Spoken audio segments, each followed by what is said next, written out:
importante con la Directora General de Asuntos Religiosos, que va a iniciar esta mesa dando su visión sobre el momento actual de la Alianza de Civilizaciones. Muchas gracias. Bueno, lo primero que tengo que decir es que, claro, yo no, aunque pertenezco al Ministerio de Asuntos Exteriores por mi carrera, soy diplomática, pero ahora no me ocupo de las relaciones internacionales en sentido estricto. Entonces, no voy a comentar el proyecto Alianza de Civilizaciones en su vertiente interna, sino acogiéndome a las recomendaciones del grupo de altos representantes que rindió su informe el pasado mes de noviembre, a los aspectos internos en cada país que son responsabilidad de los gobiernos y también de las distintas comunidades representativas de las distintas culturas y civilizaciones y religiones, cómo podemos avanzar y especialmente cómo estamos haciendo nosotros en el Ministerio de Justicia, que tenemos la responsabilidad de la relación con los cultos y con las confesiones religiosas, cómo estamos haciendo para afianzar lo que nosotros creemos que es importante en la política interior, para afianzar este proyecto, que es un proyecto internacional, pero que también implica a las naciones, a los grupos, a los individuos y a las diversas agrupaciones internacionales como esta, el liderazgo islámico mundial. Bueno, yo creo que España, como alguien ha dicho esta mañana, no ha liderado este proyecto por casualidad. Yo creo que efectivamente es lo que se esperaba de España. Y quizás ha sido la forma en que ha cristalizado un deseo que tenía el gobierno actual de contribuir a la profundización de la convivencia y de la convivencia dentro del pluralismo que hoy en día necesariamente es la condición en la que viven la mayor parte de las personas en el mundo, no solamente en Europa, donde por supuesto, en Estados Unidos, por supuesto, sino también cada vez más en todos los países del mundo. España, ya saben que durante siglos ha sido un Estado confesional, es decir, donde una única religión era la religión de Estado, que además inspiraba su legislación y donde había muchas zonas de la vida pública en que el Estado y la religión se confundían. Esto no es una cosa extraña, en muchos países del mundo todavía sigue siendo así, con una religión o con otra. Es a partir de la Constitución Española de 1978, que cumplirá 30 años el año que viene, que España se convierte en un Estado laico y que de la tolerancia religiosa que fue abriéndose paso en los años anteriores, en los años 60 y 70, se pasó a una situación de libertad religiosa plena. La Constitución Española de 1978 consagra la libertad religiosa, de ideología y de culto, como un derecho fundamental. Por esa razón fue regulado por una ley orgánica, que en nuestro sistema jurídico una ley orgánica significa una ley básica, una ley fundamental, que tiene que ser aprobada por una mayoría muy cualificada del Parlamento, no como una ley normal, que necesita solo mayoría simple. La Ley Orgánica de Libertad Religiosa se aprobó en 1980, es decir, hace ya 27 años. Pero más interesante aún que los derechos consagrados en la Constitución y en la Ley Orgánica, que son los derechos normales, derecho a propagar la fe, a abrir lugares de culto, a recibir donaciones, derechos normales de cualquier país con libertad religiosa. Lo que quizás es más interesante es la posibilidad que ofrecen tanto la Constitución en su artículo 16.3 como la Ley Orgánica en su artículo 7, creo que es, la posibilidad que da al Estado de cooperar con la religión, con las confesiones religiosas. Esto ocurre en algunos países europeos, pero no en todos. Y es lo que se entiende por un sistema de laicidad positiva o laicidad abierta. Es decir, que el Estado español es un Estado laico, pero no ve con recelo, no ve con hostilidad el hecho religioso, sino al contrario, en su artículo 16.3 obliga a los poderes públicos, es decir, no solo al gobierno, sino a todas las autoridades en todos los escalones, municipales, regionales, a cooperar con las confesiones religiosas. Se menciona a la Iglesia Católica por su nombre, porque es la religión tradicional que aún siguen practicando la mayoría de los españoles.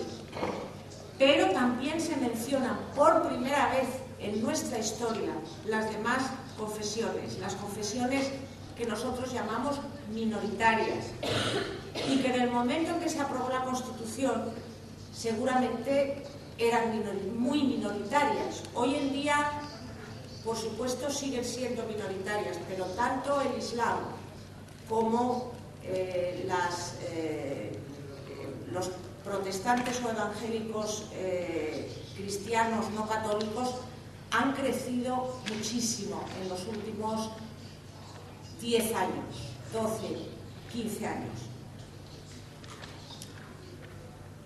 La Ley Orgánica prevé, en virtud de esta cooperación, de esta posibilidad de cooperación, que el Estado firme pactos o acuerdos con aquellas confesiones minoritarias que hayan obtenido lo que se llamó entonces, y sigue estando en vigor el concepto, la condición de notorio arraigo en la sociedad española, tanto por el número de sus fieles como por su significación histórica y de haber dejado una marca en la sociedad y en la cultura españolas. Esto permitió que en 1992 el Estado firmara con cada una de las 3 confesiones minoritarias que habían sido calificadas como de notorio arraigo en España, que son el Islam, la confesión evangélica y la confesión judía, un acuerdo o pacto que inmediatamente fue ratificado por el gobierno, por el Parlamento español, y se convirtió en ley. Así resulta que España es hoy el único país europeo que tiene firmado un pacto de carácter general con el Islam interior, con el Islam español. Los signatarios fueron el señor Tatari, presidente de la Unión de Comunidades Islámicas de España, y el señor Escudero, que está aquí con nosotros, y que entonces presidía la Federación de Entidades Religiosas Islámicas, ambos en calidad de secretarios generales de la Comisión Islámica de España, que es el órgano encargado de la interlocución con el Estado y el Ministerio de Justicia de entonces.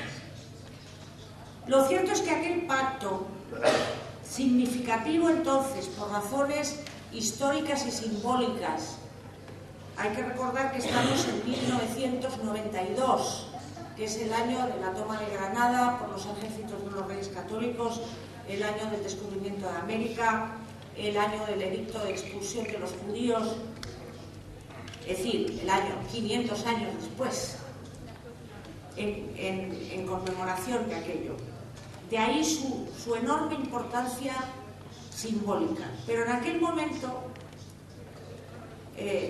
no se podía prever el fuerte crecimiento que las comunidades islámicas de nuestro país tendrían en los años siguientes. Seguramente en aquel momento no pasaban de 100 las comunidades islámicas en toda España. Ya me podrá corregir el señor Escudero. Hoy tenemos inscritas en el registro de entidades religiosas 475 comunidades islámicas y seguramente a finales de año superaremos las 500. Teniendo en cuenta que el registro no es obligatorio, es solo una facilidad que otorga la posibilidad de disfrutar de los beneficios del acuerdo a quienes estén integrados en la Comisión Islámica de España, beneficios fiscales y beneficios de otro tipo. Pensamos que aún hay algunas comunidades que no están registradas, aunque cada vez menos, especialmente después de la puesta en funcionamiento de la Fundación Pluralismo y Convivencia en 2005, que otorga subvenciones a las comunidades que lleven a cabo actividades de carácter cultural, educativo y social, siempre que estén, por supuesto, debidamente registradas y tengan el aval de la Comisión Islámica de España. Las actividades que promociona la Fundación Pluralismo y Convivencia son exactamente las que su propio nombre indica, es decir, no se dedica a promover el culto en ninguna de sus maneras, sino las actividades y los proyectos de integración en la sociedad, de mejor conocimiento de lo que son los musulmanes con respecto al conjunto de la sociedad, porque uno de los problemas que nos encontramos es el desconocimiento tremendo que abre unos espacios de ignorancia entre la sociedad y las comunidades musulmanas que se llenan con fantasías, con propaganda interesada, con lo que una cierta prensa estima que es lo que más éxito puede tener para vender periódicos, lo sensacionalista, y muy pocas veces creando, por supuesto, una imagen distorsionada y una imagen confusa y destinada a crear una cierta inquietud en el conjunto de la sociedad.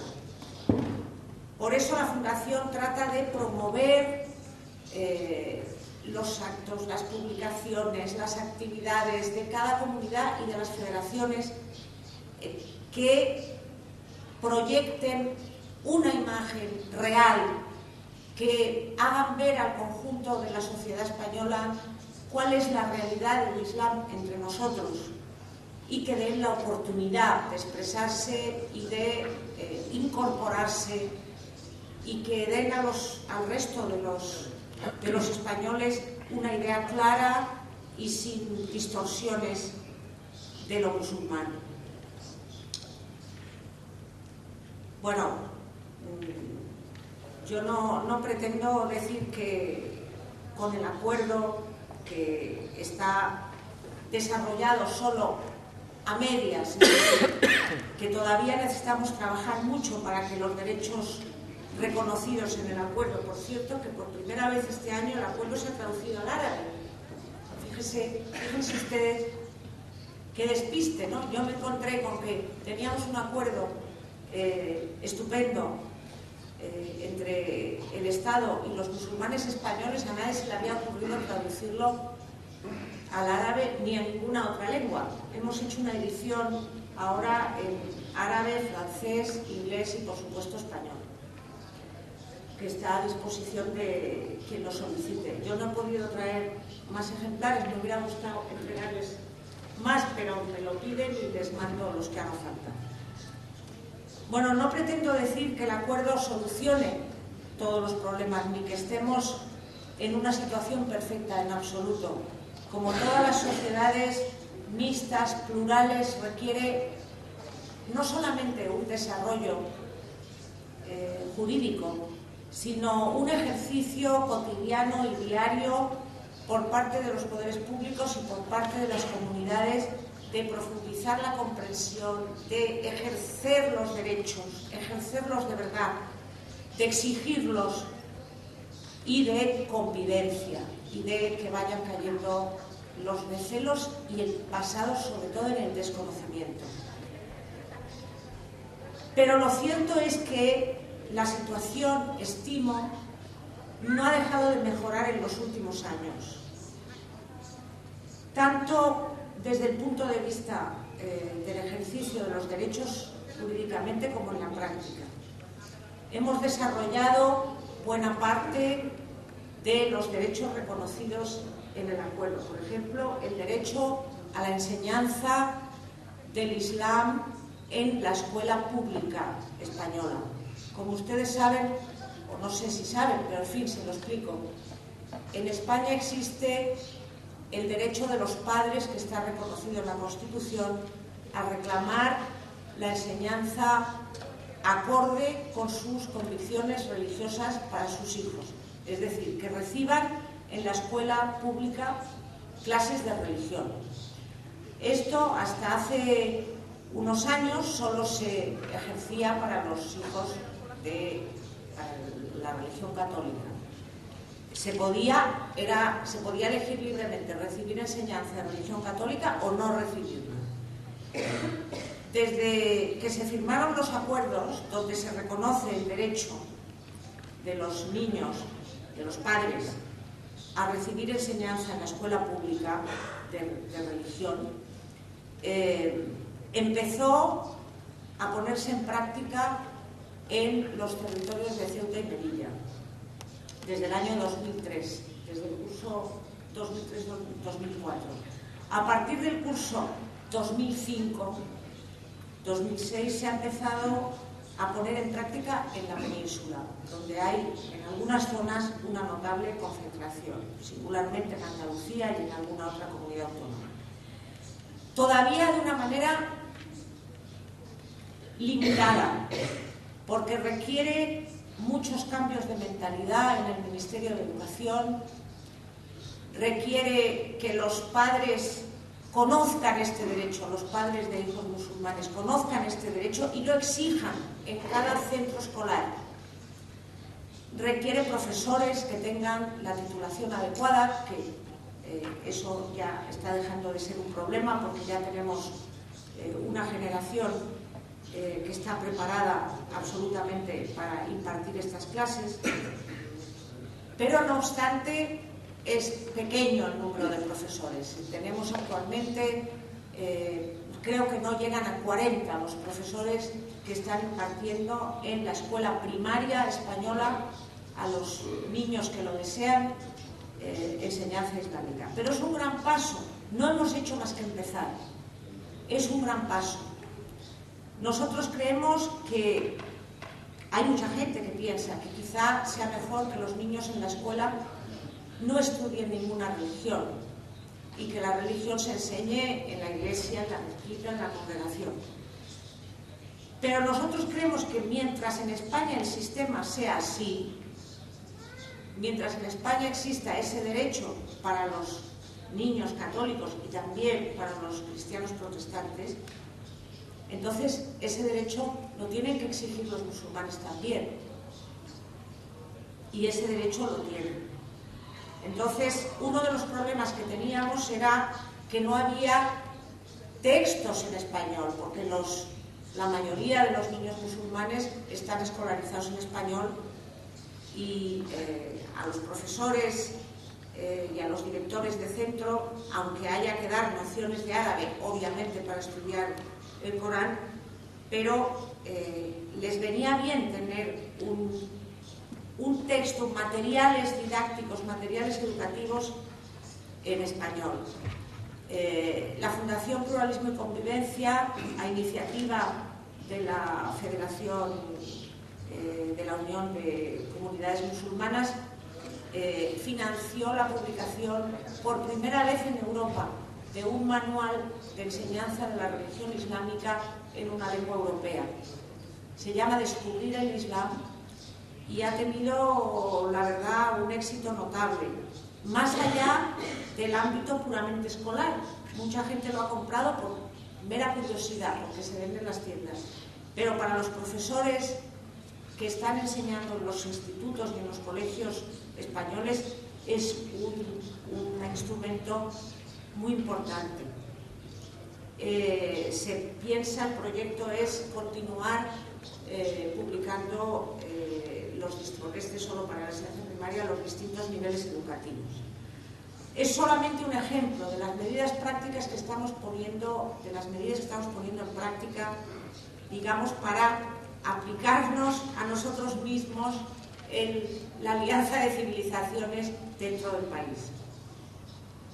Y es un ejemplo. Hemos desarrollado la asistencia religiosa mediante un decreto y posteriormente un acuerdo que se está firmando estos días, la asistencia religiosa islámica en prisiones, que también era un derecho reconocido, pero que no estaba regulado y que entonces se prestaba de una manera aleatoria, dependiendo de la buena voluntad de cada director de centro.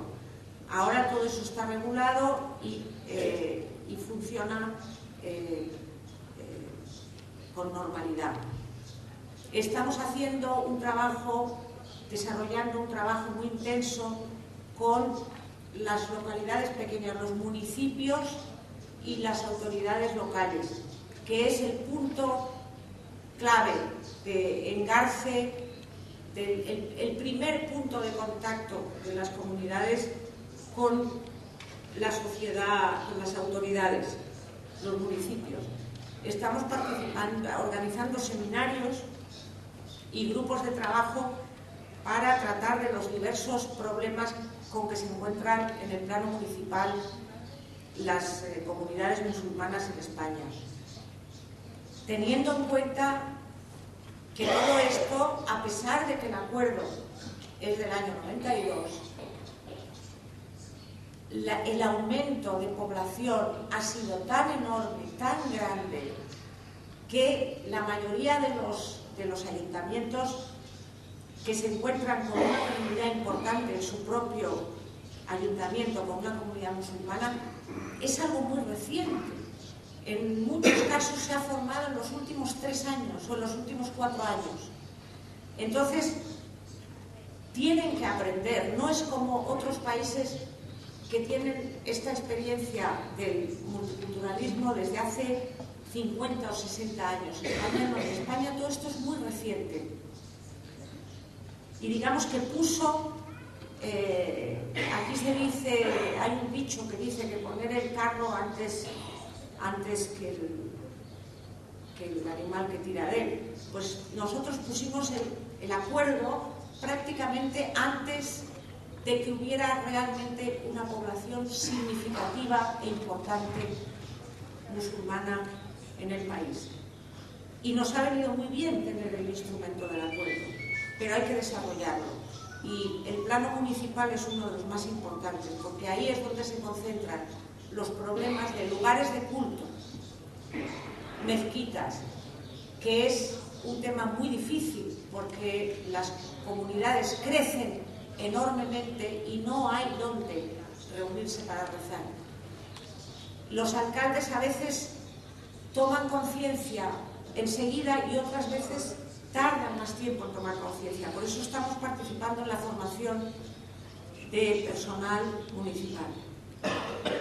Queda mucho por hacer también en los otros aspectos que destaca el informe de la Alianza de Civilizaciones.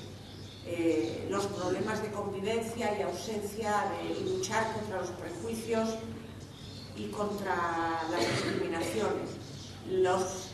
Los tareas que hay que desarrollar con los jóvenes, que plantean, los jóvenes en el contexto de la inmigración plantean problemas distintos, porque los padres que han emigrado saben muy bien por qué lo han hecho, saben muy bien por qué han venido, para mejorar su vida, en muchos casos para disfrutar de unas libertades y de unos derechos que no tenían en su país de origen, para dar un futuro a sus hijos.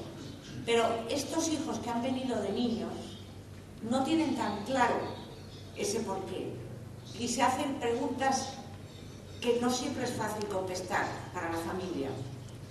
Entonces ahí hay que intervenir, hay que darles una comprensión, una formación, por supuesto, pero además una comprensión y un entorno que les permita desarrollarse como ciudadanos europeos y españoles, y al mismo tiempo, si ellos libremente quieren, como musulmanes. En todos los países creo que hay problemas de este tipo y problemas de convivencia entre las confesiones. También creo que los hay, y no es ningún secreto para ustedes, en varios países, bastantes países de mayoría musulmana, donde las comunidades católicas y cristianas se quejan de algunas dificultades, de discriminación, como aquí. Todos debemos esforzarnos por mejorar, hacer del pluralismo religioso y del pluralismo de culturas una realidad que es la base sobre la que se puede, inseparable, sobre la que se puede asentar el diálogo de civilizaciones internacional. Pero sin esa base, dentro de cada país, en cada sociedad, yo creo que avanzaría poco. Muchas gracias.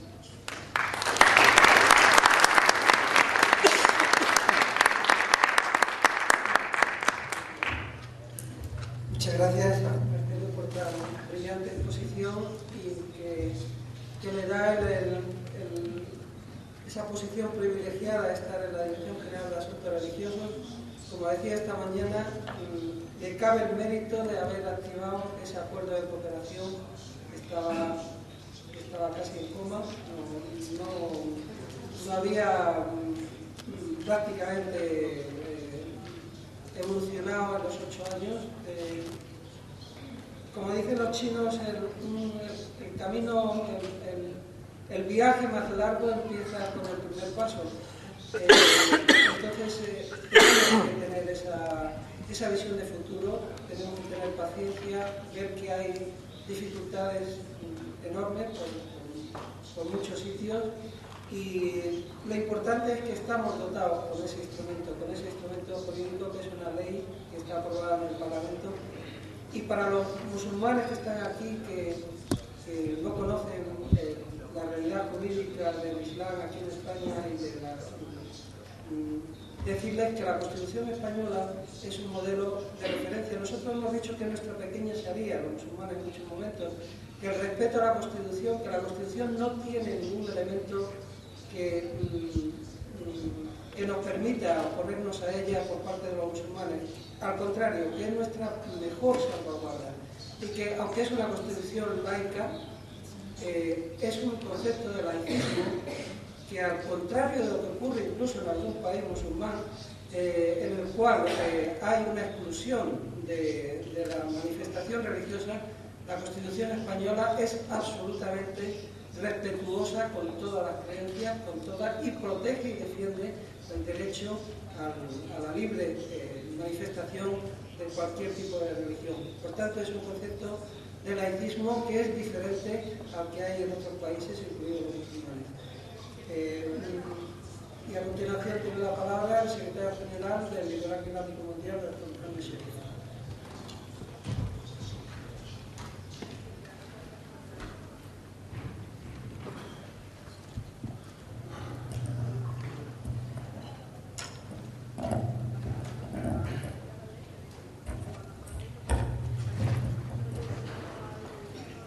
شكرا للدكتور سكرتيرو. وأنا تحدثت في الصباح لحفل الافتتاح، وتحدثت مع بعض الإعلاميين في فترة الاستراحة. الآن في هذه الندوة أجدني تواقا إلى أن أستمع إلى المتحدثين، سواء كان الأستاذ أكبر الأخت من إندونيسيا أو منكم أنتم في مداخلاتكم. نريد أن نتعلم كثير من الأشياء في هذا. أنا أريد أن أشكر السيدة مرسيدس على كلمتها التفصيلية التي وضحت لنا كثير من الأشياء. بالنسبة لي وزملائي في للأمانة العامة للقيادة الشعبية الإسلامية العالمية، كلامها هذا مهم جدا. لماذا؟ لأن نحن من بين برامجنا في جدول الأعمال دائما أن الإخوة الأعضاء من مناطق مختلفة يتحدثون عن الشؤون الثقافية والتربوية وشؤون الحوار وشؤون الحياتية في المناطق التي يأتون منها، وليس من الدولة التي يأتون منها ولكن من المناطق. الأستاذ منصور سكرتيرو كعضو في الأمانة العامة قبل أن يصبح حتى عضو في المكتب التنفيذي كان هو أيضا يقدم لنا تقريرا ومداخلة عن شؤون الثقافية والحياتية للمسلمين في منطقته وفي إسبانيا بصفة خاصة. واليوم السيدة مرسيدس تحدثت بالتفصيل عن الإجراءات التي اتخذت والعلاقة بين الدولة والمجموعات الثقافية والدينية في مقدمتها المتدينين بالدين الإسلامي. الحقيقة هي مشكورة على إعطائنا هذه المعلومات التي وجدنا أنها هي تفصيل واقعي أكثر ومسؤول للمعلومات العامة التي كان يقدمها الأستاذ منصور سكرتيرو. وبالتالي نحن في الأمانة العامة للقيادة الشعبية الإسلامية العالمية نشعر بارتياح كبير على هذه الجهود التي بذلتها الدولة من أجل مواطنيها ومن أجل التعايش أو العيش المشترك لأصحاب الثقافات والديانات ومن بينها الدين الإسلامي. ونحن نشكرها على جهودها ونقدر تقديرا عاليا ونقدم الشكر للسلطات الأسبانية التي قامت بهذه الإجراءات القانونية والإجراءات الفعلية على أرض الواقع. النقطة الثانية التي أريد أن أتحدث عنها أنا لمحت عليها في حديثي في الافتتاح، وهي أهمية التربية والتثقيف والتعليم والتعرف الإنسان على ثقافته وفي مقدمتها الدين الذي يعتنقه، ثم تعرفه على الآخرين، الثقافات الأخرى والأديان الأخرى. والسيدة مسعود أشارت بطريقة موضوعية وطريقة جيدة إلى أحيانا في بعض المجتمعات الإسلامية، أحيانا في بعض المجتمعات الغربية يكون هناك في بعض الرسميين أو بعض المؤسسات الثقافية عدم ارتياح لنمو أو وجود أهل الثقافة الأخرى أو الدين الآخر. وهذا يعني أمر طبيعي حصل في تاريخنا وفي العالم المعاصر موجود، لكن يعني أنا لا أعرف بالنسبة للثقافات الأخرى، لكن بالنسبة للدين الإسلامي في العلاقة مثلا بين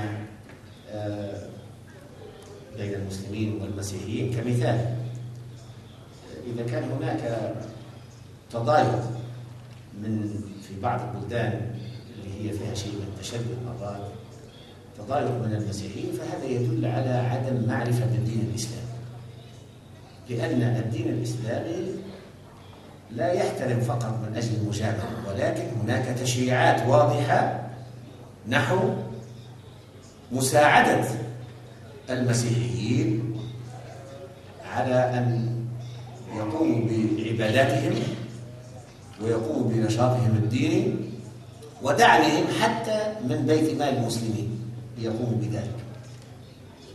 الذي تتخذه بعض السلطات وبعض الإدارات وبعض الأشخاص أحيانا هو يأتي من شيئين. أولا وللأسف الشديد هذا يأتي من الجهل بالإسلام.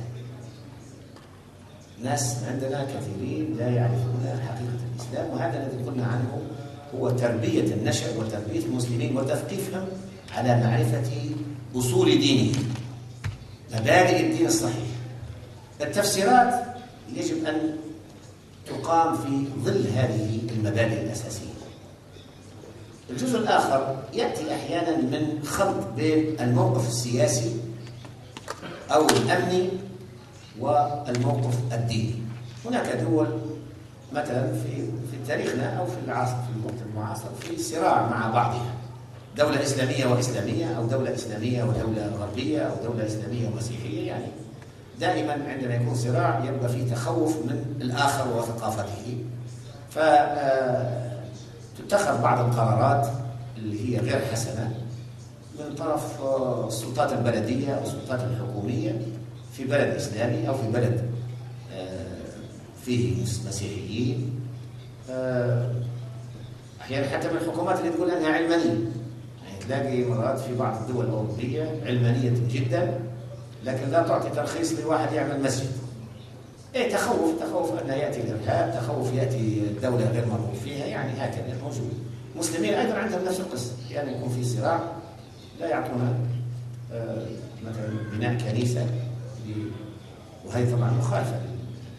أنا لا أعرف مبادئ الدين المسيحي تفسيرية، ولكن بالنسبة للمسلمين أهل الكتاب لابد من إعطائهم الحق في القيام بعباداتهم ورعايتها، والرسول صلى الله عليه وسلم كان يرعى ذلك ويحترم ذلك. التراث الإسلامي مليء بهذا الاحترام الكبير والإجلال الكبير لأهل الأديان الأخرى، وعدم السعي نحو تغيير دينهم وعدم اضطهادهم ومساعدتهم على بناء معابدهم وكنائسهم.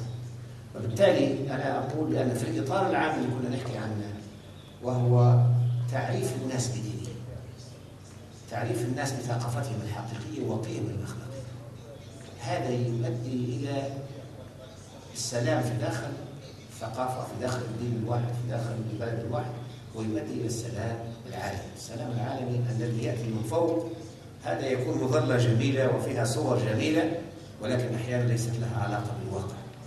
نحن نحتاج إلى تجذير هذه القيم في حياتنا، كلنا نحتاجها، المسلمين محتاجينها، أهل الدين المسيحي محتاجينها، أهل الأديان الأخرى كلها بأنواعها محتاجين لها. وأنا أحذر من شيء، أحذر من أنه في عالمنا الآن، وأرجو أن لا يسيء بعض الإخوة في الإعلام تفسير هذا الأمر، أن نتيجة انتشار الإعلام في العالم هذا مفيد، تزين أشياء جميلة ولكن ليست لها علاقة بالواقع. احنا محتاجين للواقع، محتاجين لتعليم أنفسنا وتثقيف أنفسنا. وبالتالي يعني احنا اليوم تحدثنا عن تحالف الحضارات في هذا البلد، وتحدثنا عن عيش المسيحيين والمسلمين واليهود وغيرهم في هذه المدينة وفي غيرها. تحدثنا عن تاريخ بعيد، تحدثنا عن مبادرات معاصرة، وكلها تصب في هذا الاتجاه: كيف نعيش متحالفين من أجل الخير، من أجل السلام، من أجل الاستقرار، من أجل العيش الكريم، وعدم وجود إنسان محروم وإنسان مدخول. وبعد ذلك نقول هناك سلام، عدم وجود عدوان، وبعد ذلك نقول سلام. هناك بعض المؤسسات تقوم بالعدوان ويقول لك هذا من أجل السلام. طيب ما هو الآخر حتى هو يعمل نفس الشيء، يأتي ويذبحك ويقول من أجل السلام. هذا غير صحيح، لا دينيا ولا خلقيا ولا إنسانيا. بالتالي يعني مرات لابد أن نزعل أنفسنا، يعني نلوم أنفسنا نحن جميعا مشتغلين في هذا العمل وفي غيره، وفي السياسة، في الاقتصاد، في الأمن، وفي العلاقات الدولية. يعني بلغة أوضح، الموضوع الخداع، واحد يعرف يخدع واحد يخدع الثاني، هذه ممكن تستمر فترة لجزء من الناس، ولكن يمكن أن تستمر دائما لكل الناس. فلذلك يعني أنا أريد أن أختصر وبشدة، وأقول بأن هذه مناسبة جيدة، وإخواني في الأمانة العامة يستفيدون من هذه الندوة التي يتكلم فيها الإخوان، وبالكلام الذي يتفضل به السيد المستيدس والذي سوف يتفضل به الإخوان، يستفيدون من تعميق ما تحدثوا عنه دائما وعملوا من أجله دائما، في مؤسساتهم وفي بلدانهم وفي بين أتباعهم وبين الصوفية وبين المؤسسات التربوية وبين الجامعات وبين فرق العمل التطوعي والإغاثة، يستفيدون كيف دائما نذكر أنفسنا بالمبادئ القيم الأخلاقية التي هي واحدة في كل الأديان. أنا بس أختم بمثال. أذكر البابا الأرثوذكس المصريين أو الأقباط جاءنا في جمعية الدعوة الإسلامية العالمية في القيادة الشعبية الإسلامية العالمية، وألقى محاضرة عن القيم الأخلاقية في المسيحية، وحضر ناس كثير من جهات مختلفة. وعندما انتهى يعني شكروا الناس وفرحوا وقالوا والله هذا البابا تكلم عن القيم الأخلاقية الإسلامية ولم يتكلم عن القيم الأخلاقية المسيحية، وهو كان يتكلم عن القيم الأخلاقية المسيحية. فإذا هي قيم واحدة في كل الأديان، الصدق والخير والرحمة والسلام والمحبة، كلها قيم في كل الأديان. يأتي بعض الناس ويختارون جزءا صغيرا ويحاولون أن يخدعوا الناس، ولذلك أنا تحدثت مع كثير من الإخوة الصحفيين وقلت لهم نحن في الحقيقة يعني تمت مساعدتنا، نحن نشتغل في إطار التعارف باستمرار، وعقدنا مؤتمر كبير عن التعارف وحضروه أهل الأديان جميعا ومسؤولين ومسلمين ومسيحيين وكاثوليك وبروتستانت إلى آخره، ومن أقصى العالم الشرقي إلى أقصى العالم الغربي.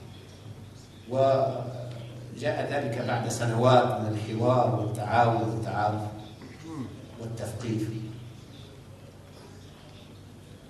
لما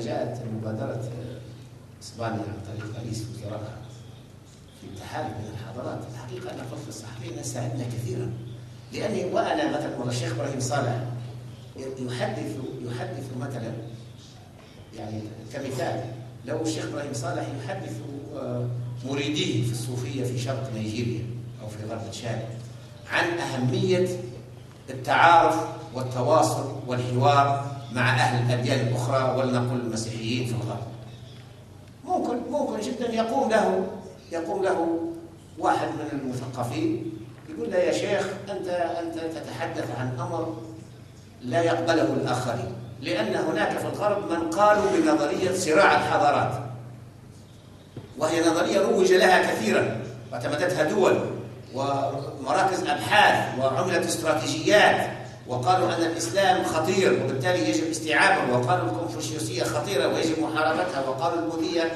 خطيرة ويجب التجهيز لها. دراسات كبيرة في جامعات غربية كبيرة. إذن الشيخ إبراهيم صالح يبقى محرج، يقول والله أنا أريد أن أمد يدي، الإسلام يأمرني أن أمد يدي للآخرين.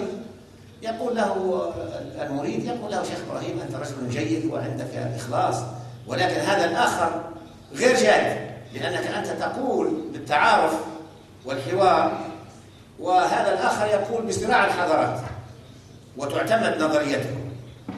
الحقيقة الموقف اللي بادر به رئيس الوزراء الإسباني عندما تحدث عن تحالف الحضارات يساعد السيد إبراهيم صالح ويساعدنا جميعا، لأن الشيخ إبراهيم صالح يقول لا، في الغرب هناك عقلاء وهناك أناس محترمين وهناك أناس رؤساء وزارات ورؤساء دول، وتم التأكيد على مواقفهم من رؤساء دول غربية ومن الحكومات ومن الأمم المتحدة، ويقولون بتحالف الحضارات.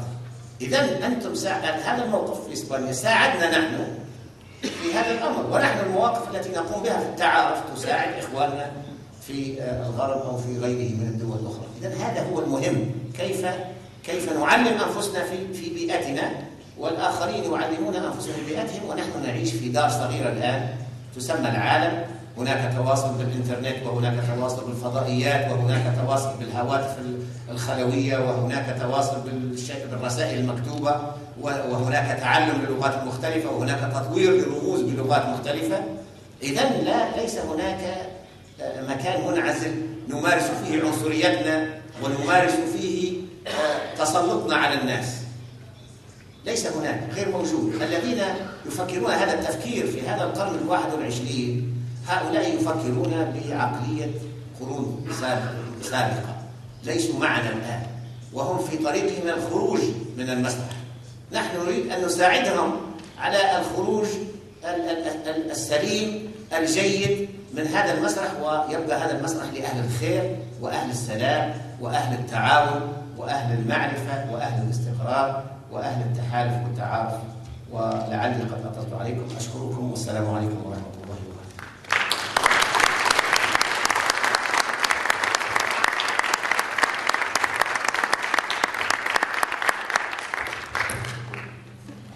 Muchísimas gracias, doctor Sherif.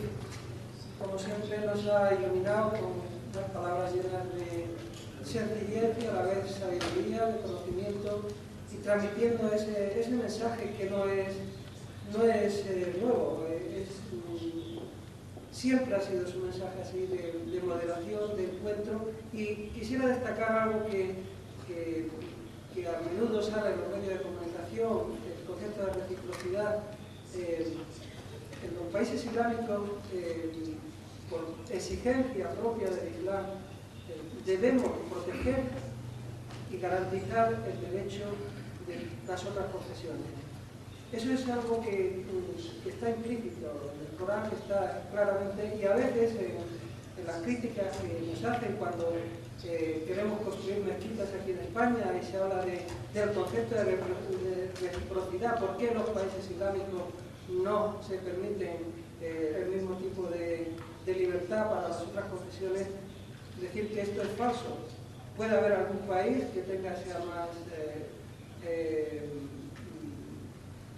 intolerante o en la práctica del Islam, pero es algo intrínseco y quiero recalcar eso. Y otro concepto que me parece muy importante es de la necesidad interna también que tenemos los musulmanes, igual que en esto que se llama Occidente, ese concepto tan amplio de educar hacia adentro, hacia la propia comunidad, de los propios países, en esta necesidad de encuentro y diálogo. Y sin más, le paso la palabra al ministro Akbar Mohamed, responsable de Relaciones Exteriores de la Nación del Islam en Estados Unidos. Quisiera destacar también su papel durante todo el tiempo que lo conozco, más de 25 años, también en la lucha por los valores compartidos de la paz, de la justicia, y especialmente en Estados Unidos el papel social tan importante que se está haciendo en la comunidad afroamericana y también entre la comunidad latina. Por favor, tiene la palabra.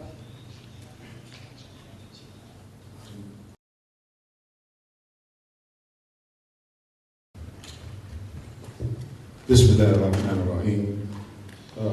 First, I want to thank Allah for blessing me to be here this afternoon in what I consider very important dialogue, the Alliance of Civilizations and the Alliance of Peace. I just want to say thanks to Dr. Sherif and his staff and Dr. Mansour for organizing this meeting. Before I start, and I'm going to make my comments brief, Dr. Sherif said, does he really know how to do that? I'm going to try very hard. I want to give greetings from Brother Farrakhan, who went through surgery in January, 14 hours. And many of you may have saw him on Al Jazeera after the surgery. But he sends his greetings. He's not able to travel. If he was able to travel, he would be here to bring word to this conference, and especially what is happening with the civilizations. And Dr. Sherif said it right. There are those who sit in think tanks. Harrington did not write the book alone in his office at Harvard or Princeton or Yale, but there was a think tank, and they were projecting what would happen, and these clashes of civilization. And they wrote it. And then Harrington was condemned and he backed up a little. But after 9/11, he came forward. I want to, first of all, thank the World Islamic People's leadership. And in particular, I must pay a special thanks to the leader of the Libyan revolution, Brother Muammar Gaddafi, because through our acquaintance, from the time that I first went to Libya in 1977, much of the 128 countries in the world that I have been blessed to visit, and just about every Muslim country, there's a few I still have to go to if Allah gives me time, is the results of Brother Farrakhan's work with him and the fact that Brother Muammar Gaddafi opened the door for us to visit countries and talk about dialogue, talk about Islam in America and the development of Islam in America. So I would be ungrateful, and as a Muslim you have to be grateful. It's one of the tenets of our faith if I do not mention what Brother Muammar Gaddafi has made possible, not only for me, but thousands of individuals in America that would have never had an opportunity to travel throughout the world and interact with other people in other civilizations if it was not for his charitable way to help people to see the world. So I'd like to start on this subject, and I made some notes as I traveled here with my wife and my granddaughter. And I made some notes because I thought it was an important subject to mention in Spain. Spain in particular, because there's a history of Spain that is similar to the history of the development of Islam in America. I met Dr. Mansour in 1986. Again, I was in Tripoli. A conference was called by the World Islamic Call Society. And when we first met and began to talk, he said, how do you do your dawah work in America? And I explained to him about dawah. For 47 years, I've accepted Islam 47 years ago. And I was 18 years old when I became a Muslim. And I heard a brother named Malcolm X speaking in New York City. And what he was saying touched me. And I wanted to do something in my young life that would make a difference, so I became a Muslim. I didn't understand all of the aspects of Islam, but I know I felt something by what he was saying about this faith. So when I met my brother, he asked the question, how do you do your dawah work? We're working in Spain. And I explained to him what I thought and how we went about it. We would go into communities and we would make comparisons. I came out of a Christian tradition, so I know something about Christianity because my mother's a Christian. My grandfather and my grandfather are Christians.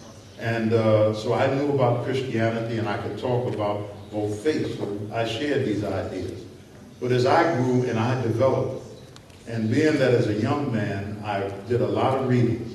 And I thank Allah to this day for Malcolm X, because though he only finished the 8th grade, his brilliance was because he took the time to study what he didn't know.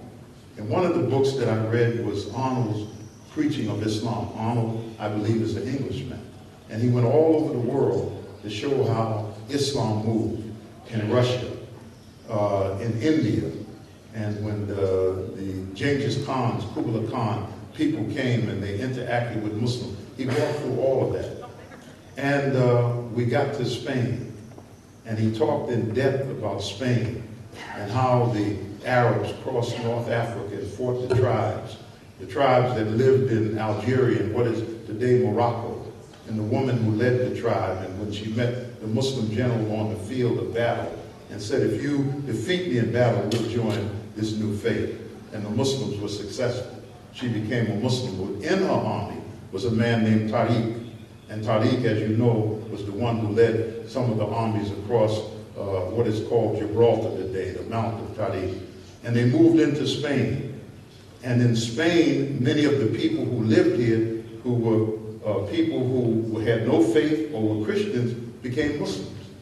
And then 515 years ago, during the Inquisition, Isabel and Ferdinand, and the Muslims were driven out, and many of the Jews that we're talking about left with the Muslims and settled in North Africa. This is a fascinating history. But the thing that we have to look at that was most important, many of the Muslims who didn't make it back across into North Africa remained in Spain. And many of them had to hide, and they couldn't practice their faith openly. And they used to have a test in Spain, and they would use it with the khanzir to see if a person would eat the khanzir, and would be an indication that they may have these Muslim tendencies. just as outside the people made a mistake and brought some khanzir outside. It shows about civilization and sensitivity. But the point was that many of them eventually became Christians. And then when your work began, and I met you some years later, and I had a feeling from our experience in America that we were brought to America in the holds of slave ships. And we were brought from the coast of West Africa, Nigeria, and all of this area where Islam had flourished. The civilizations of Songhai and Mali, even the great Ghana civilization, was actually ruled by Muslims, though most of the people were non-Muslims. Usman Dan Folio in that area of Nigeria. So these people were brought out of America into slavery, and millions of them were Muslims. But we lost our Islam. It was taken away from us. We couldn't read the Quran. We couldn't pray. We couldn't communicate in our languages, whether we spoke Mandinka or Hausa or Fulani. But we were taken away. And then we lost our faith. And then all of a sudden, our faith came back to us. But when we heard it, though we were not scholars and we didn't have courses in comparative religion, but when we heard it, it was something that touched us, that moved us, and we moved towards the religion of Islam. So years later, I shared this with Dr. Mansour, and I felt that the movement of Islam in Spain, out of any other country in Europe, was different because in the DNA of many of the Spanish people, especially in this southern part of Spain, in their DNA is what they once were, and that was Muslim.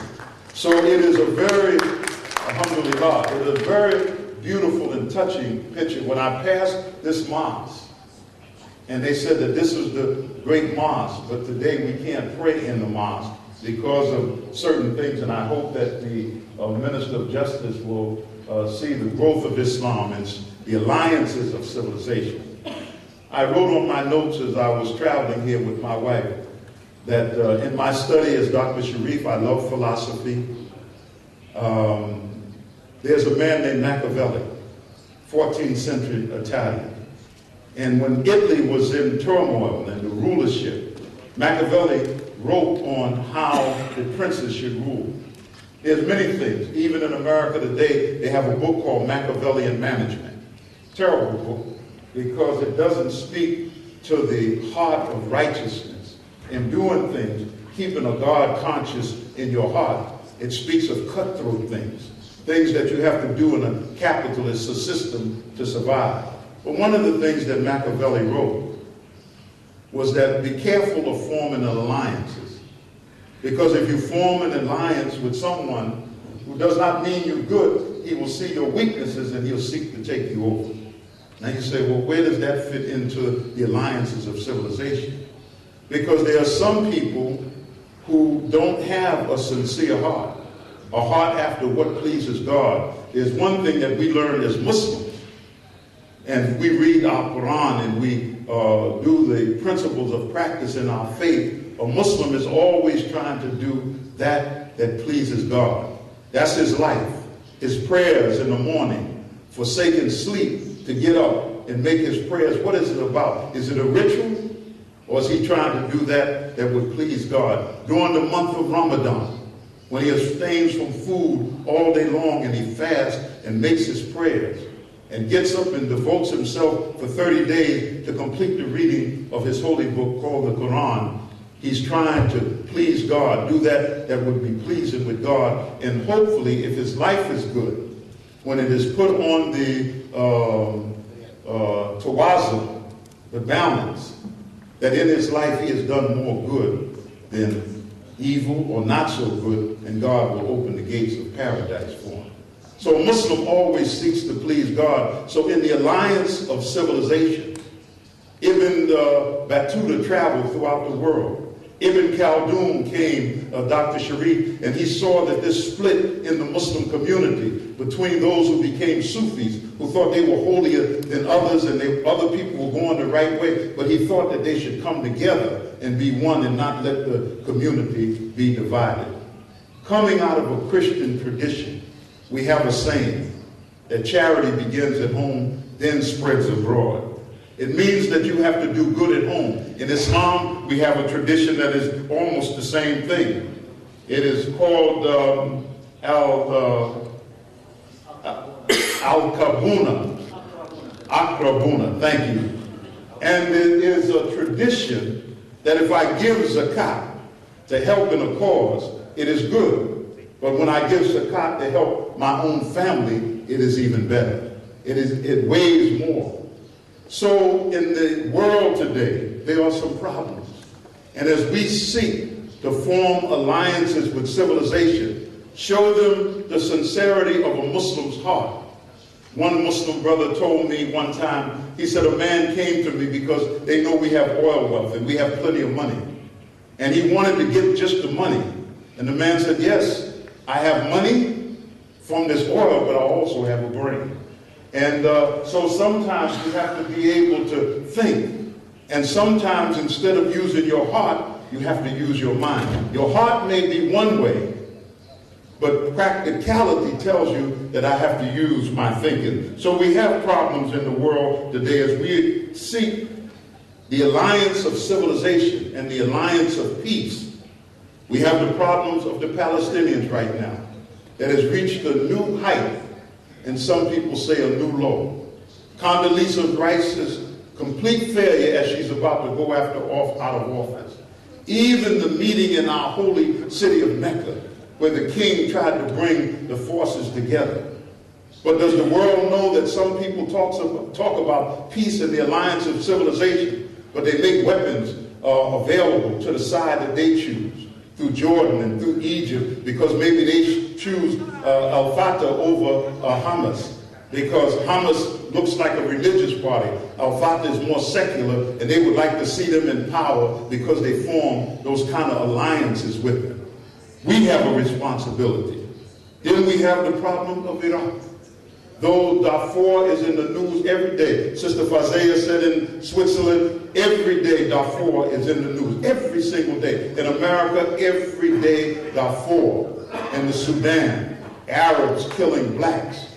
Projecting this picture every single day in the newspapers of America. So we have Iraq, where really genocide has taken place. Nearly 800,000 people killed.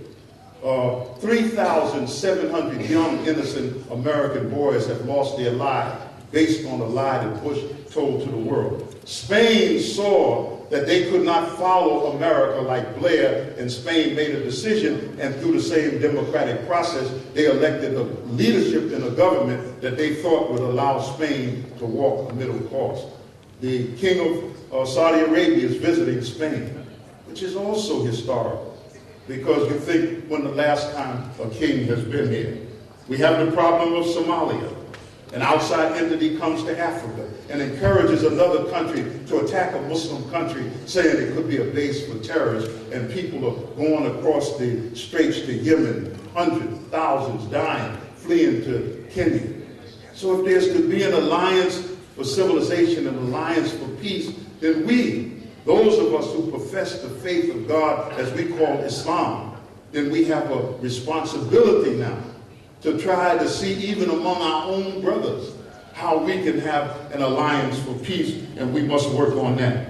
The crisis in Pakistan right now, with the leadership of Pakistan trying to be more pliant and showing that I'm trying to align with one force at the detriment of his own people. The problem of Lebanon now, and those in refugee camps in Lebanon, and the struggle there in Lebanon. The struggle now going on in Syria. We have to look at this, because if there is to be an alliance of civilization, charity begins at home, then spreads abroad. I must say, I want this alliance of civilization.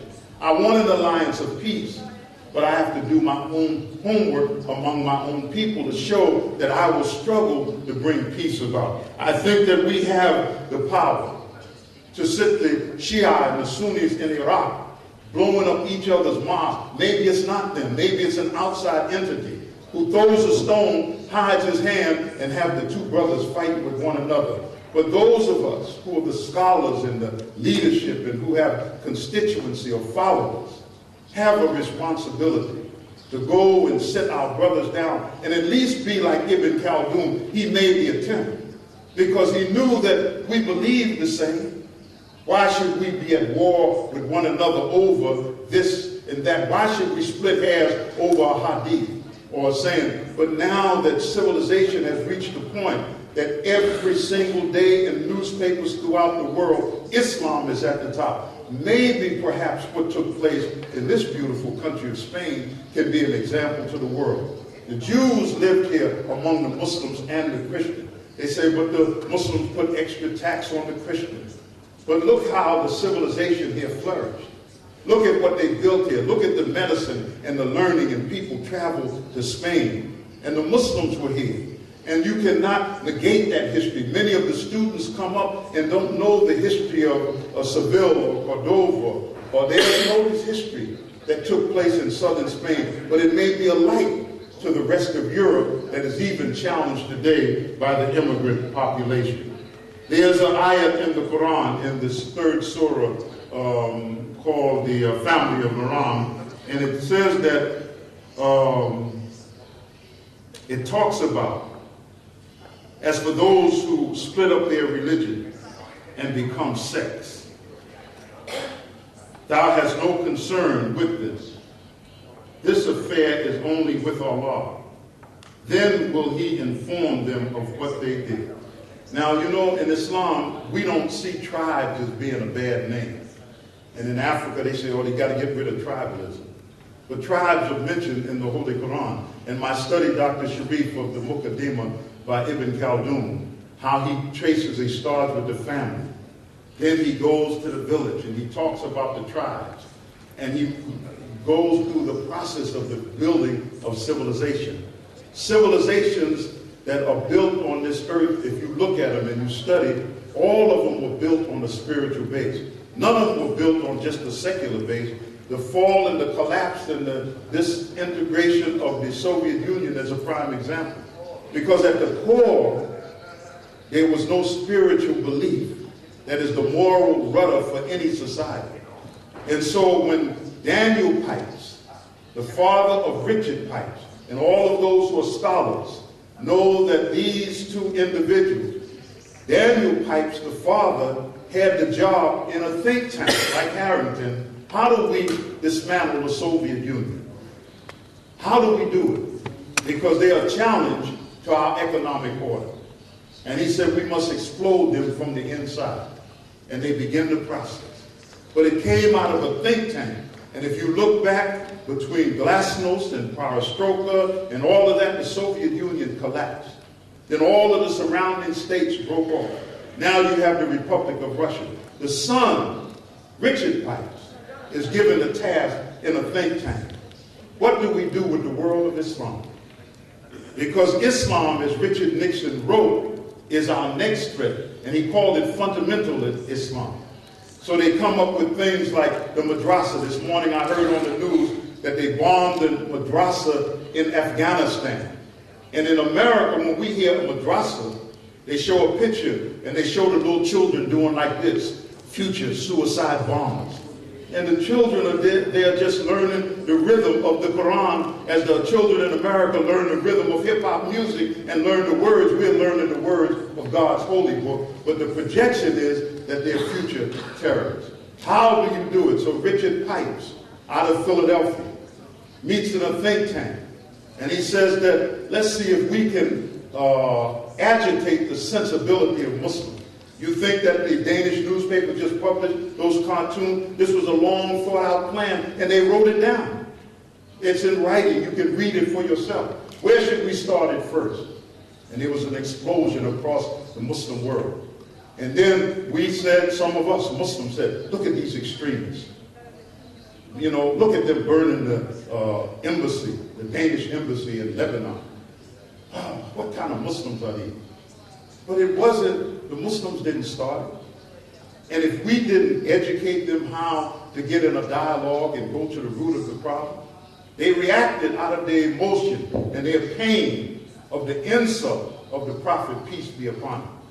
Then you take it one step further, and I'm going to close on this.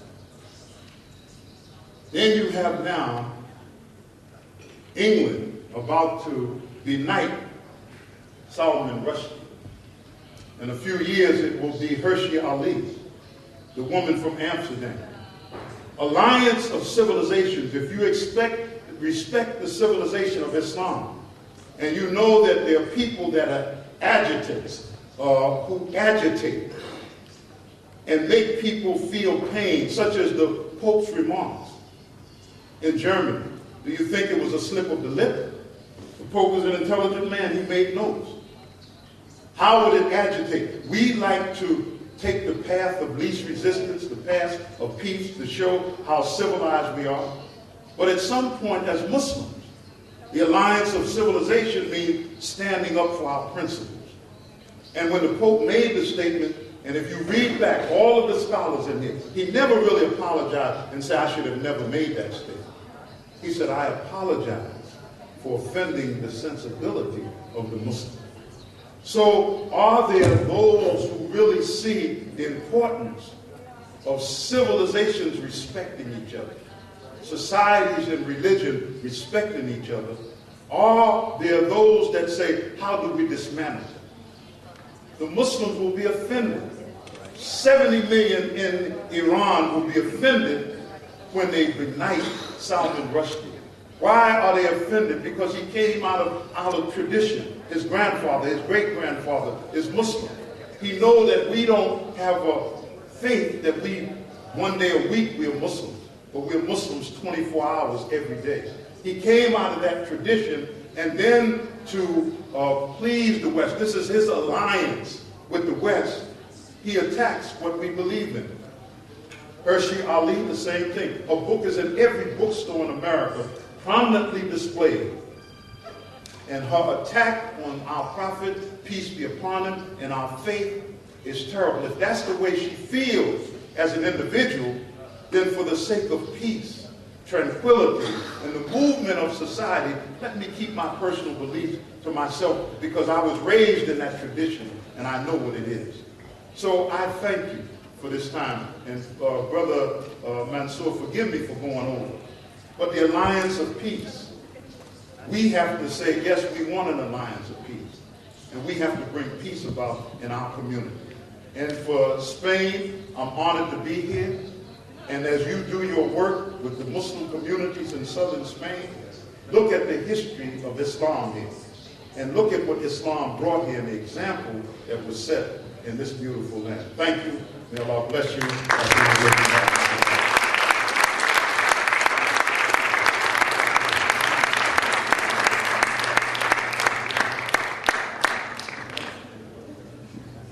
Gracias, hermano Akbar.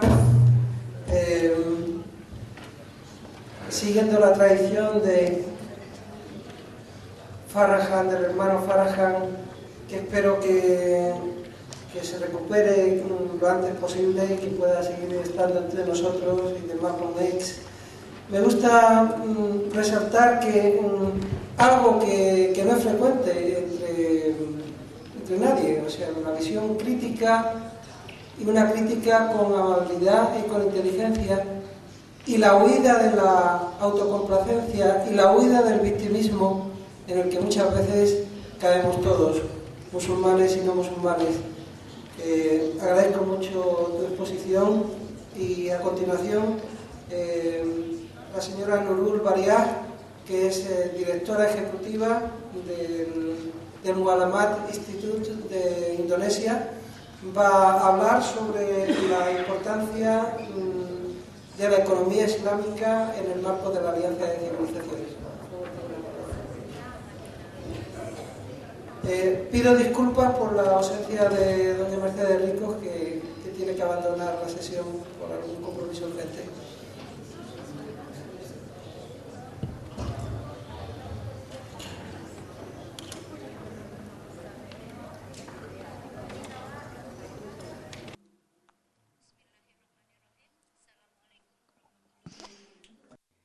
Buenas tardes, señoras y señores.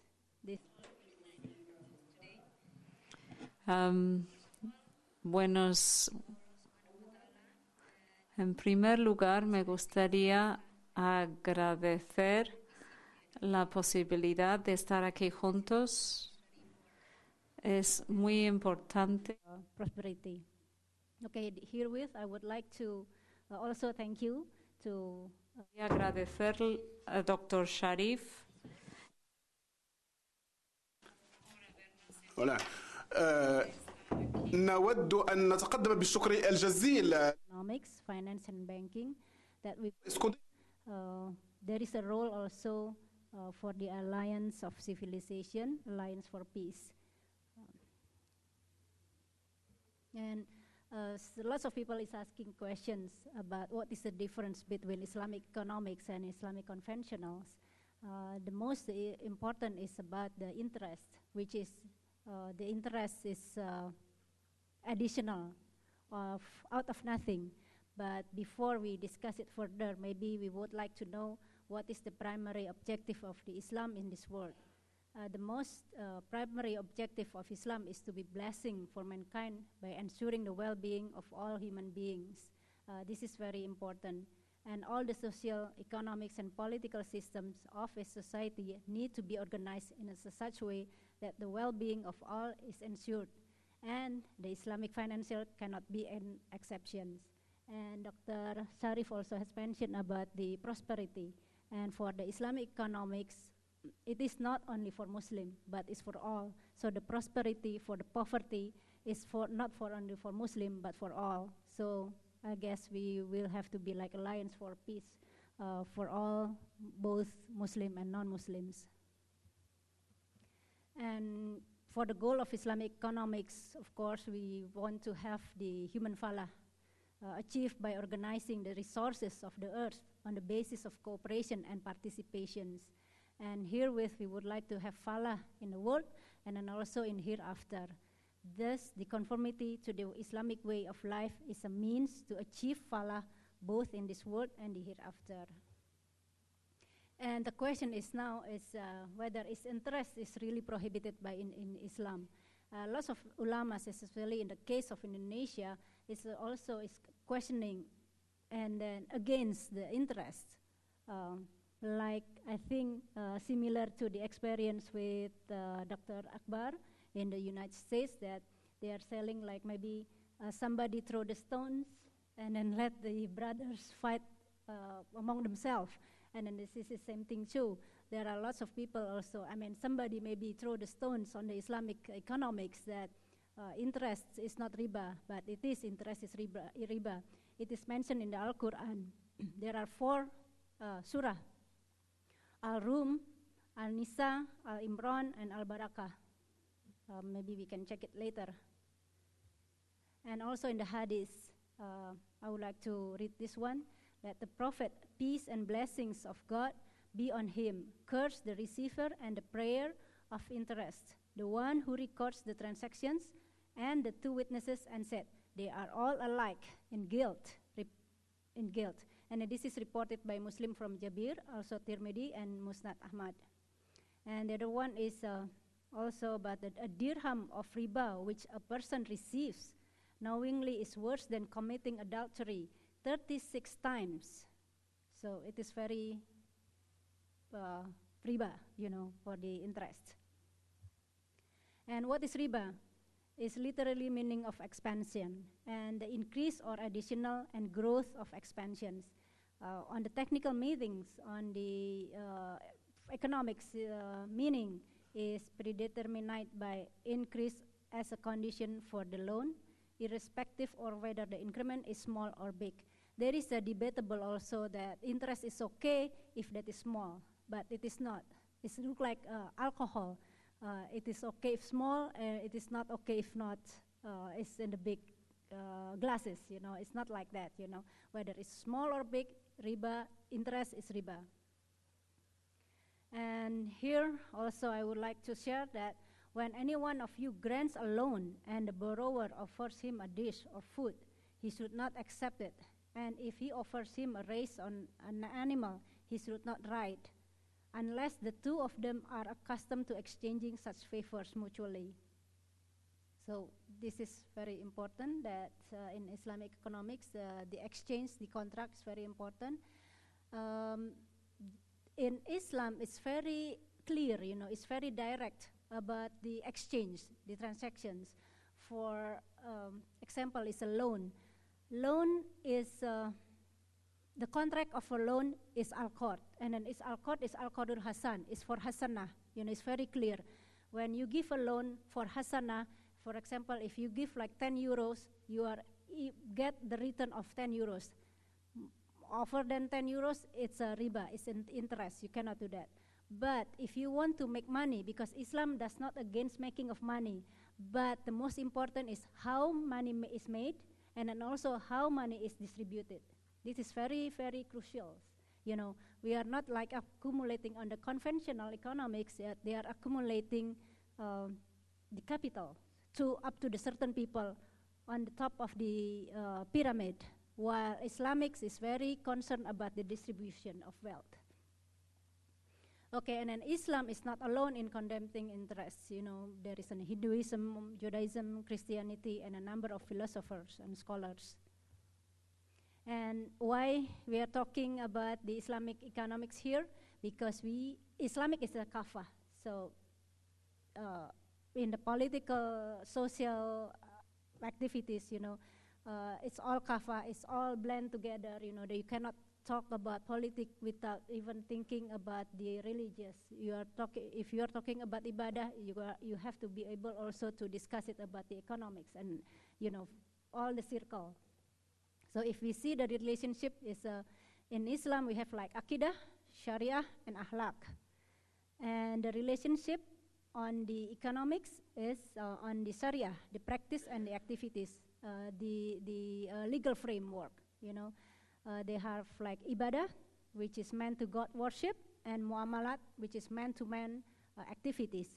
From man-to-man activities, this is the one that is the relationship among the economic, social, and political. And of course, there is a financial and banking activities in it. And what is the difference between the conventional and Islamic economics?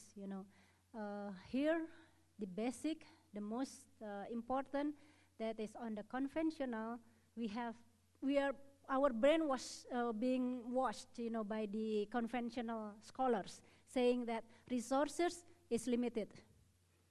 And who dares saying God give us limited resources?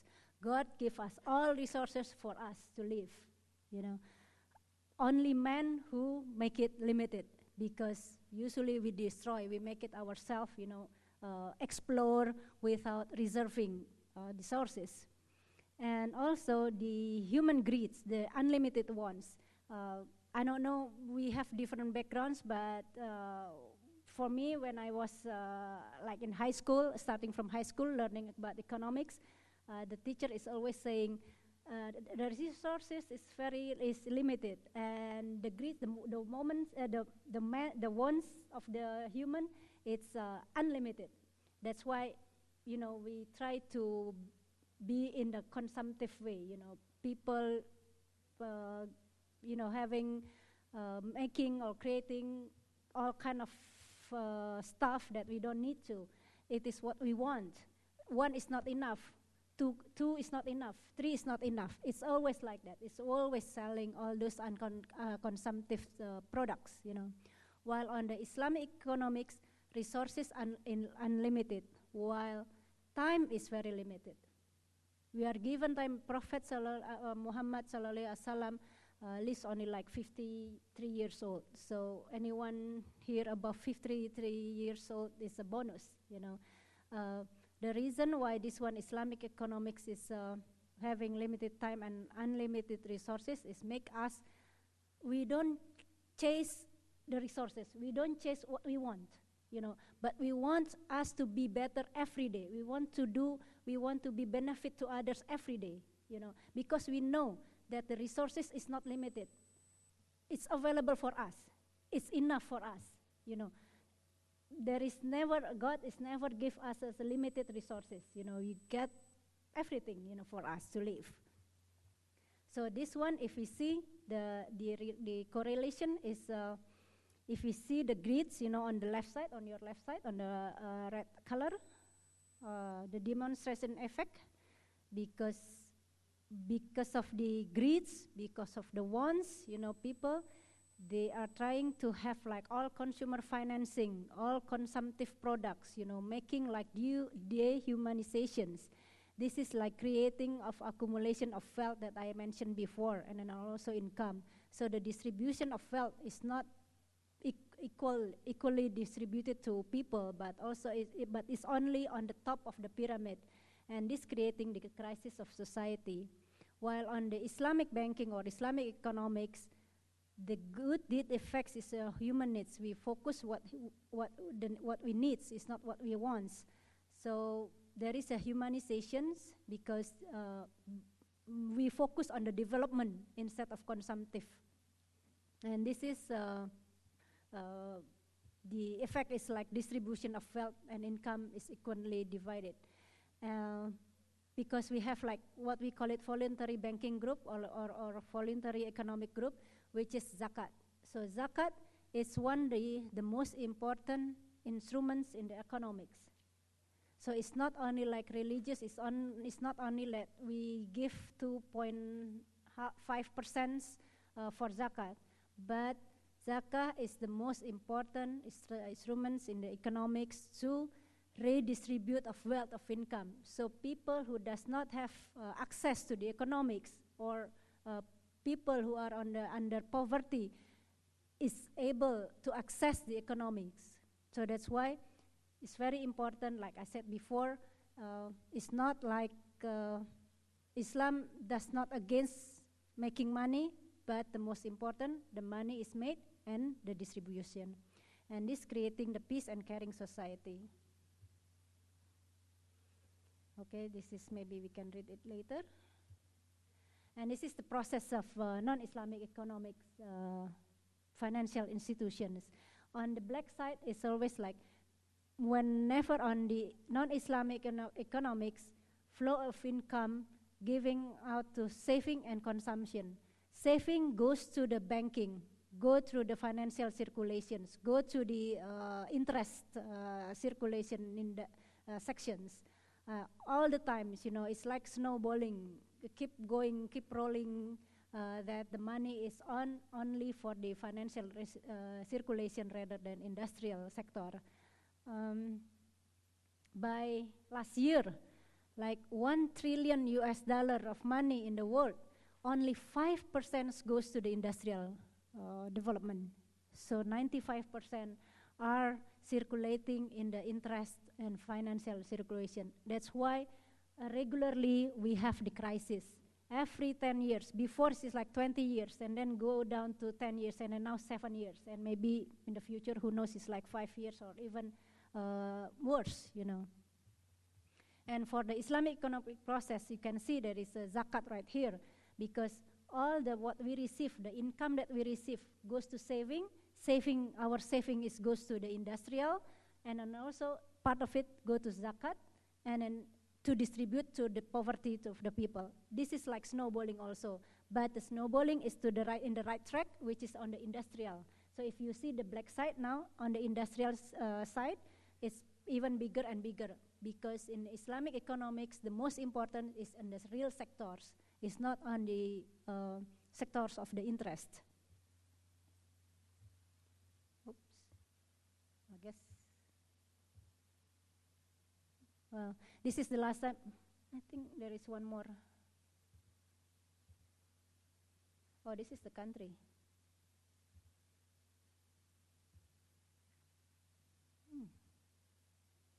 Well, I just want to share it to you that how the Islamic bank is growing in the part of the world, So as I mentioned to you, Islamic economics, Islamic finance is not only for Muslim but also for non-Muslim, because actually the distribution of income is very good. There is no party is being zalim by another party, and this creating all the better income for all the people. And the country that is involving in the Islamic banking is quite a lot of number, but I don't know what happened with the slides. So it's just goes to the last slides. I just want to show it to you that there are so many countries that is including in UK, and then UK is a big in the Islamic banking, and that are definitely non-Muslim country. And right now, the coming is Japan and China. Definitely, they went to Saudi Arabia and then asking how to create Islamic banking here. And I don't see Spain in the list. So I hope that Spain is also having Islamic banking or Islamic financial institution here, because, as I said to you, they are focusing on the industrial section. And this one is, I just want to show it to you real quick about the difference between interest and profit loss sharing. As you may aware, maybe lots of people don't understand what is the profit and loss sharing, what is the difference between interest, because like in Indonesia, for example, people always think to get the money, to get the profit is the same with the interest, but it is not, because the interest is set up before, during in the agreement, before they know whether the project is profitable or not. So for example, the bank will set up, if someone want to get the loan from a bank, and they said, the bank will set up, okay, this is based on your capital, this is the interest that I will give you, I will charge you. It's like that. They don't see whether the project is profitable or not. And then they don't also see whether the project will be hugely having the profit or is making loss. You know, it's just calculated based on capital. And then also interest paid is not increased when the profit is excessive. So both sides, whether the bank or the borrower is being zalim.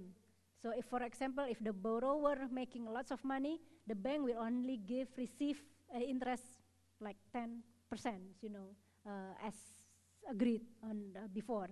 But if they are making money, if the borrower is making money, they still get a small amount of money, you know, and vice versa. For example, recently, like, it's not recently, like 7 years ago during the crisis in Indonesia, enterprises are, you know, closed up because they are not able to pay the interest. While for profit and loss sharing is calculated based on the profit, the revenue of the project. And the ratio is set up based on the profit and loss sharing. The ratio is always fixed, you know, it's like, for example, it's like 40 to 60 or 50-50, you know. But according to they will get according to the profit or loss. For example, if this month, the enterprise making money of 1 million euro, the profit sharing is 40-60. One is getting 40 million and then the other one getting 60 million.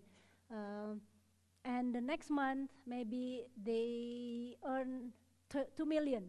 So both parties receive accordingly. So it's not one of them is being zalim. And of course, like I said, and this is number 3, the profit distribution increase according to profit incremental. And if the project is loose, both parties are actually accountable for that. So this is the beauty of the profit loss sharing.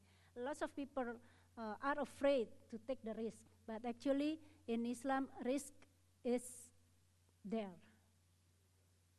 We have to manage the risk. By managing the risk, we have to think. We have to be creative. We do every day. We learn the product development. We study. We need to learn everything, you know. We have to analyze financial statement. That makes us, you know, our brain is keep working every day. Our brain is making like value, the added value, you know, every day. For interest, they make people just lay, you know, back, you know, just sit down and then I put the money, I will get like 10%. Okay, I'm fine, I'm happy, that's it. But actually it's not. We are trying, we are supposed to manage the risk. Okay, I guess that's all from me. So I guess I just want to tell you that how important the Islamic economics for the alliance of civilizations, because I think one of the speaker before mentioning that we have to be open to each other by maybe start to exchanging the trading, but definitely not guns. This is, I guess this is the importance of the Islamic economics. Okay, Assalamualaikum warahmatullahi wabarakatuh.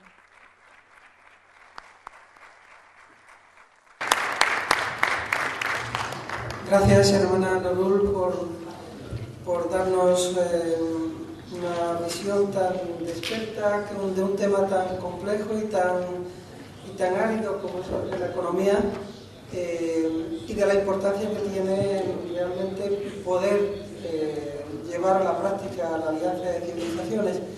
Yo creo que deberíamos recoger la propuesta que ha lanzado.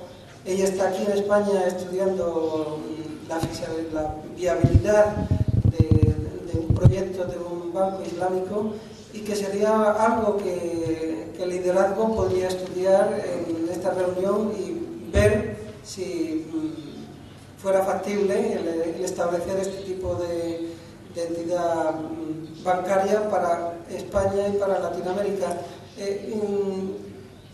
Es importante saber que el interés por este tipo de productos islámicos exentos de interés no solamente serían para los musulmanes.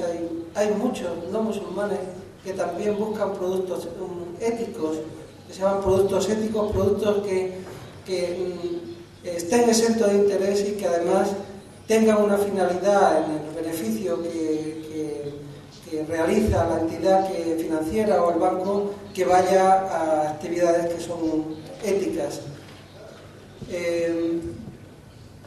Supuestamente yo debería dar ahora también mi ponencia, pero seguro que agradeceréis hacer un descanso y podemos pasar la ponencia por escrito, en fotocopiarla, y la podéis leer, porque además, después de las palabras de los que me han precedido, realmente me he quedado sin discurso. Se ha dicho todo muy bien dicho, y no creo que pueda decir nada más que mejor de lo que se ha dicho. Así que, si os parece, concluimos esta sesión y vamos a comer en el hotel, y después esta tarde continuamos con el seminario. Gracias a todos por vuestra asistencia. ¿Perdón?